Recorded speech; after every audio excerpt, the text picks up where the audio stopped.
Petite Nana, suite et fin. Que l'on vive ce genre de situation dans une structure professionnelle est plus que lamentable. Ailleurs, se disait la petite Nana, et d'ailleurs elle le dit aussi au cours de la réunion, ce serait dans une entreprise, on montrait un dossier de harcèlement.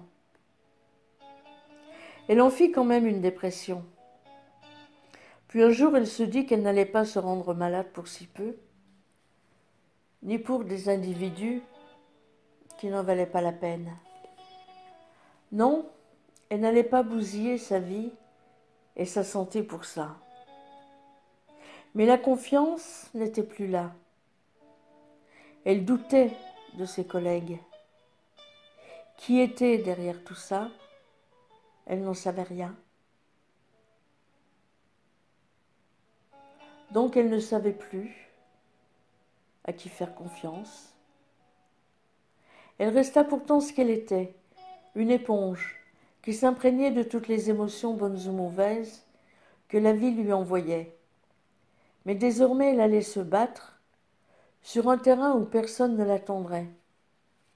Elle laissait mûrir toutes ses émotions pour ensuite laisser courir les mots sur le papier. Elle en fit des poèmes, en vers, en rimes ou en prose, des nouvelles, des contes. Et même, elle transforma ses émotions en tableaux. Elle se rendit compte qu'en se servant de toutes les émotions de la vie, même les plus mauvaises, même celles qui la mettaient en rage ou lui faisaient mal, elle parvenait à s'épanouir dans un domaine où elle n'avait jamais osé, la création. Maintenant, elle se marrait un peu, la petite Nana.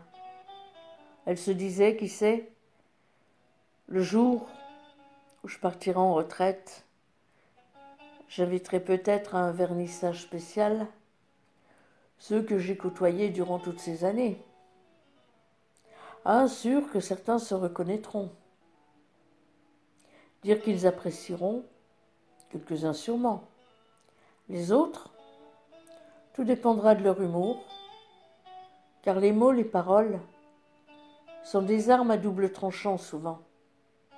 Certains ont même un effet boomerang. Il est bon parfois de le savoir. Les mois ont passé, les années aussi. La vie continua avec ses hauts et ses bas. La petite Nana ne pensait pas qu'un jour elle aurait ajouté un chapitre à son cri du cœur. Les structures syndicales changèrent, les régions et l'État furent supprimés et fusionnèrent. La nouvelle responsable de sa région lui proposa de travailler avec elle. Sans promotion, bien entendu. Mais elle devint quand même assistante de direction. La promotion, comme d'habitude, on lui fit miroiter, puisqu'ils campaient leur position. Elle fit pareil, et s'il l'oubliait volontairement ou non des listes de futurs promus, elle en oublia les appels à la grève. Oui, c'était le seul moyen qu'elle avait, elle, la sans grade, de manifester son mécontentement et puis de récupérer un peu de menu monnaie. Après tout, il y avait combien d'années déjà qu'on la privait d'une juste promotion? La petite Nana se disait parfois que le sort qu'on lui faisait, ça aussi, ça portait un nom. Discrimination. Mais se disait-elle, qu'elle le veuille ou non, l'âge de la retraite approchait, et puis elle avait d'autres soucis. Elle n'avait plus envie de conflit. Mais elle continua à dire ce qu'elle avait sur le cœur. Oh, elle le disait en interne, pour ne pas porter préjudice à l'organisation. Elle faisait son travail en étant dans la ligne, mais elle gardait sa liberté de parole. Elle ne se fit pas que des amis. Le climat devint de plus en plus délétère dans l'organisation. Les règlements de compte se succédaient, tout comme les mises à la retraite anticipées. D'anciens militants, aux responsables de l'organisation furent tout simplement éjectés. Pensez donc, ils avaient osé contester la politique du général. Il faut dire que le général en question, imbu de sa personne s'il en est, ne supportait pas la contradiction. Quant à sa franchise, un âne qui recule en avait sans doute autant, sinon plus. Et puis il y avait la petite cour, bien sûr. Les rases-moquettes, que rien n'arrête. Quand il s'agit de s'attirer les bonnes grâces, et bien entendu les privilèges qui vont avec. Il y a ceux que l'on achète. Ben tiens, une petite ou une grosse promo, des fois ça peut réduire au silence. Ou ça sert à bien faire voter. C'est que le vote de toute une section, ça compte. Oh, la petite nana savait bien qu'elle n'était guère en odeur de sainteté en haut lieu. Mais les brosses à reluire, jamais elle ne s'en était servie. Et ce n'était pas à son âge qu'elle allait commencer.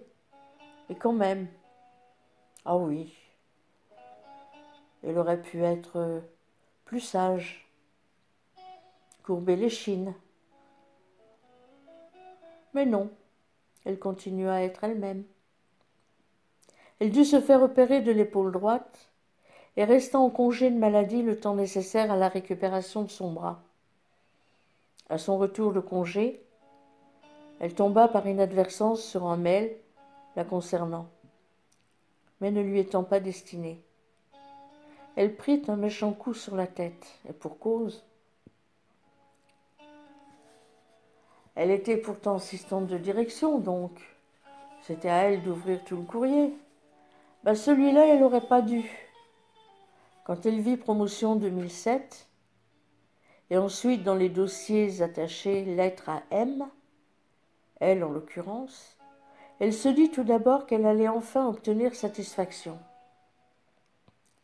Naïve qu'elle était. Il y avait effectivement la liste des futurs promus, mais son nom n'y était pas. Elle se dit alors que c'était peut-être dans la lettre qui lui était destinée. C'était pas ça du tout. Il s'agissait en fait d'un modèle de lettre que sa responsable régionale demandait au sieur général en chef de lui envoyer plutôt que celle qu'il avait prévue initialement. Dans le dit modèle, il était précisé que compte tenu des résultats catastrophiques des élections professionnelles, les moyens mis à disposition étaient réduits et qu'en conséquence il fallait revoir les attributions de certains camarades. On lui proposait donc en gros de ramasser les morceaux d'une section qui avait été réduite à sa plus simple expression, tout juste 7% d'un peu plus de 500 personnes, ce qui ne faisait pas très lourd, se disait la petite nana, elle qui se rappelait qu'elle avait rendu la dite section avec près de 25% des suffrages, alors qu'il y avait 1200 personnes. Oui, en effet, à l'époque-là, dans les années 80, c'était elle la responsable de la section. Si elle avait obtenu ces résultats, c'était aussi grâce à l'appui de la militante hors pair qui lui avait mis le pied à l'étrier. Mais quoi qu'en disent les esprits chagrins, la responsable avait un nom, le sien. Lorsqu'elle avait accepté de travailler avec le secrétaire régional de l'époque, la section était donc en parfait état. Ensuite, d'année en année, l'audience diminua. Elle tenta bien d'y mettre son petit grain de sel, mais on la pria de bien vouloir laisser les camarades qui avaient pris la relève prendre leurs responsabilités. Quand ensuite, la haute autorité voulut qu'elle y retourne, elle répondit simplement qu'elle accepterait, à la seule condition qu'une promotion lui soit accordée. Mais personne n'entendit ces demandes. Les années passèrent, et bientôt la section ne fut plus que l'ombre de ce qu'elle était. Là, partant de vaches maigres, il était logique, somme toute, de vouloir optimiser les moyens. Ça, elle ne le contestait pas. Ça ne lui serait d'ailleurs jamais venu à l'esprit. Ce qu'elle n'acceptait pas, par contre, c'était la manière. Pensez donc, le général avait tout d'abord voulu lui supprimer son poste et ses détachements. Pourquoi ? Allez savoir. Ainsi donc, toute la valeur donnée à 31 ans de bons et loyaux services se résumait à ça. Rien, un coup de balai, si encore la petite Nana avait démérité. Mais ce n'était pas le cas. Dans une organisation qui prônait la défense des intérêts moraux et matériels des travailleurs, il y avait tout de même de quoi s'étrangler. Il avait prévu de lui envoyer un courrier recommandé comme ça, sans plus d'explications. Mais certains militants de la région s'y étaient opposés, et si la mise lui était sauvée, dixit le secrétaire général, ce serait à la condition expresse qu'elle aille ramasser les morceaux, sans promotion bien entendu, de la section qu'on lui proposait. On lui présenta ça comme un formidable cadeau, où sa responsable régionale lui assura qu'elle aurait toute l'attitude. En gros, il s'agissait là d'un poste en or. Que pouvait-elle désirer de plus ? En effet, cerise sur le gâteau, elle qui réclamait depuis un certain temps déjà un nouvel ordinateur, eh bien il était là, il n'attendait plus qu'elle. Il faut dire que le sien présentait des signes évidents de défaillance. C'était pour son travail, après tout, pas pour son usage personnel. Bref, la petite Nana se demanda si elle ne devait pas réclamer autre chose. Qui sait ? Au train où allaient les choses, peut-être lui accorderait-on la lune sur un plateau d'argent, tant qu'à faire. Mais elle hésitait. Quoi de plus motivant qu'un challenge, en effet ? Mais ce qu'on lui proposait là, c'était tout, sauf un challenge. Quelques semaines plus tard, un banal accident domestique la cloua sur un lit, avec une vertèbre cassée. Elle eut le temps de tout analyser. Elle se demanda si elle avait encore l'envie d'aller défendre sur le terrain la politique d'une organisation qui traitait avec un tel mépris ses militants. Elle prit son temps pour réfléchir. Évidemment, il lui faudrait tout recommencer. Là, elle était en terre connue. S'il y avait des désaccords, s'il y avait bon nombre de couleuvres, il y avait des amis, il y avait des habitudes. Elle se dit que finalement, tous ses camarades côtoyés durant toutes ces années la connaissaient bien mal, persuadés qu'ils étaient qu'elle allait s'accrocher à ses détachements, trop contente au fond qu'on veuille bien d'elle, encore, jusqu'à son départ en retraite. Oui, il la connaissait bien mal, s'il pensait qu'elle n'oserait jamais tourner la page. Ils avaient tort. La confiance n'y serait plus. Beaucoup de ses amis étaient partis, de leur plein gré ou en retraite, ou simplement éjectés. Alors elle se dit qu'au fond, c'était un mal pour un bien. L'attitude révoltante du général lui facilitait les choses. Il avait souhaité la virer ? Eh bien, elle ne lui ferait pas ce plaisir. Elle partait. Le challenge qu'elle s'apprêtait à relever serait autrement plus motivant. Elle avait juste 55 ans. Elle se dit qu'elle avait encore pas mal d'énergie à offrir, avant de seulement songer à prendre sa retraite. Elle lui écrivit donc une lettre de démission, qu'elle transmit pour info à toute la structure. Et puis, tant qu'à faire, elle leur joignit la petite nouvelle qu'elle venait d'écrire. Ils apprécieraient sans doute. Monsieur le secrétaire général, ainsi donc tu voulais me réintégrer en fin d'année 2007. En raison de la restriction des moyens, mis à disposition de notre organisation syndicale. Je ne crois pas que nous ayons eu des atomes crochus, toi et moi, mais vois-tu, ça ne m'a pas manqué. Je n'ai pas une si haute estime de toi pour en avoir été blessé. Que tu sois imbu de ta personne, ça je le savais depuis longtemps. Lorsque je me suis engagé dans le mouvement syndical, à l'âge de 23 ans, c'était par idéal et surtout parce que le leader de la Confédération était un homme remarquable. Je ne pensais pas qu'un jour, j'en arriverais à démissionner. C'est pourtant ce que je fais aujourd'hui. Tu as su si bien créer un climat délétère dans cette organisation que je la quitte sans regret. Elle ne se ressemble en rien à celle que j'ai connue. Et la perte d'audience que l'on peut constater année après année n'est que le résultat de la politique que tu mènes si bien. Je ne sais pas passer la brosse à reluire, et ce n'est pas demain que je le ferai. Je ne doute pas que tu aies su préserver tes intérêts futurs. Pour ce qui est de l'intérêt de l'organisation, ça c'est beaucoup moins sûr. Tu voudrais la conduire à sa perte, que tu ne t'y prendrais pas autrement. Combien de têtes as-tu coupées? Combien de militants as-tu éjectés, tout simplement parce qu'ils contestaient le fait du prince? Combien d'ébauches de secteurs as-tu décapité malgré l'implication de bon nombre de militants?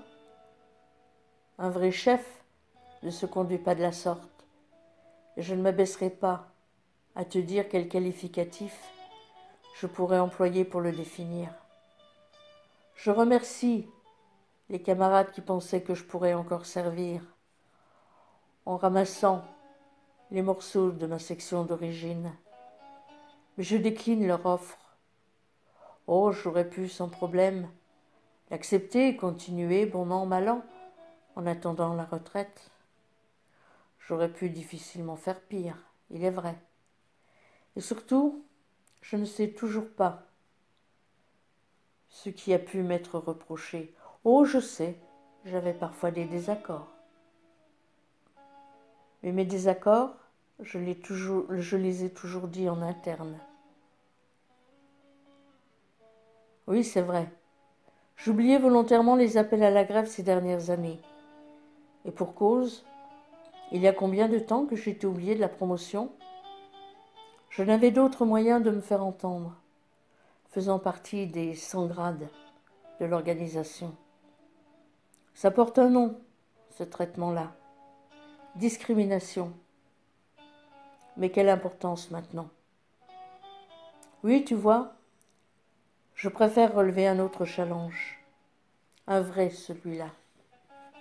Et puis, la seule pensée d'aller défendre la politique d'une organisation syndicale qui a un tel chef me rendrait malade.